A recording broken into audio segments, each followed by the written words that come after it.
Budi adalah direktur sebuah perusahaan yang telah bekerja selama 12 tahun. Gajinya besar, di atas 100 juta per bulan. Dia pikir tak ada karir yang lebih baik lagi dari apa yang dia kerjakan sekarang. Punya rumah dan 2 mobil. Anak-anaknya sekolah di sekolah terbaik di kota.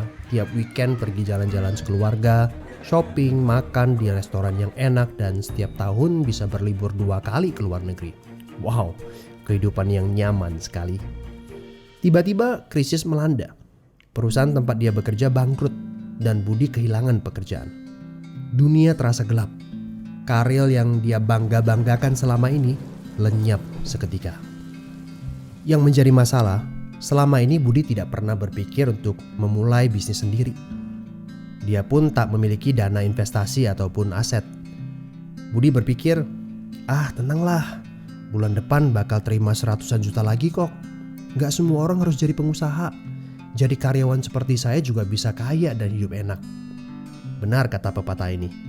The enemy of great life is a good life. Dia tak menyangka bakal terjadi krisis seperti ini. Padahal tabungan yang dia miliki hanya bisa bertahan 3 bulan saja dan dia tidak punya penghasilan lain sama sekali. Apakah kamu punya teman yang mengalami hal yang sama seperti Budi? Kita harus sadari satu hal.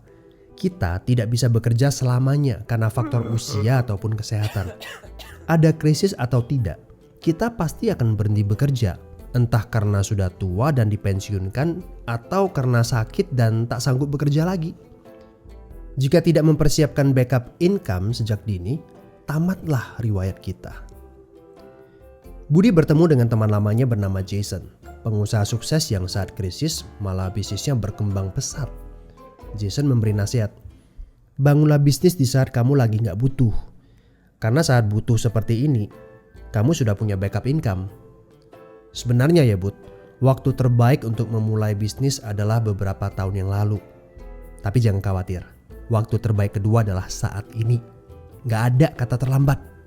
Dari pengalaman Budi, kita belajar bahwa penghasilan yang besar saja tidak cukup jika itu sangat bergantung kepada pekerjaan kita. Sekali kita berhenti bekerja, penghasilan pun ikut berhenti. Pernahkah Anda berpikir bahwa ada konsep yang lebih baik? Perhatikan ini.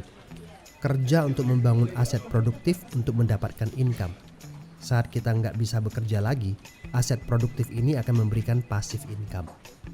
Jadi, jika kamu punya kesempatan untuk memulai bisnis saat ini, pastikan bisnis yang kamu bangun bisa menjadi aset produktif yang memberikan passive income. Kamu harus punya goal beberapa tahun ke depan bisnis kamu sudah bisa jalan sendiri tanpa kamu. Ini namanya autopilot. Apa boleh buat? Krisis memaksa kita untuk berpikir panjang. Tidak cukup hanya sekedar penghasilan besar saja. Setuju?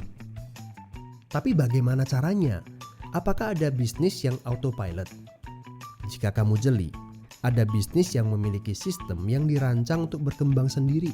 Misalnya bisnis waralaba seperti Indomaret, Starbucks, McDonald, dan lain-lain. Tapi tenang, yang saya maksudkan bukan bisnis yang membutuhkan modal sebesar membuka kedai kopi Starbucks atau Indomaret. Ini berita gembiranya. Ada bisnis bersistem dengan modal terjangkau. Tapi saya nggak punya pengalaman bisnis sama sekali. Saya seorang pegawai, saya ibu rumah tangga, saya mahasiswa. Apakah punya kesempatan untuk sukses berbisnis? Oh tentu. Video ini memberitahu Anda bahwa semua orang punya kesempatan untuk sukses berbisnis asalkan mereka diperkenalkan bisnis yang tepat dan berkolaborasi dengan tim yang memiliki sistem yang telah terbukti. Informasi yang akurat, ini yang Anda butuhkan. Hubungi teman yang mengirimkan video ini kepada Anda. Dia sedang mencari orang yang tepat untuk diajak berkolaborasi di sebuah proyek. Mari kita cari tahu, apakah kalian bisa cocok untuk kerjakan proyek ini bersama. Ajak bertemu secara online ataupun offline dan berdiskusilah. Siapa tahu pertemuan kecil ini adalah awal yang bagus untuk karir bisnis Anda. So, good luck ya guys.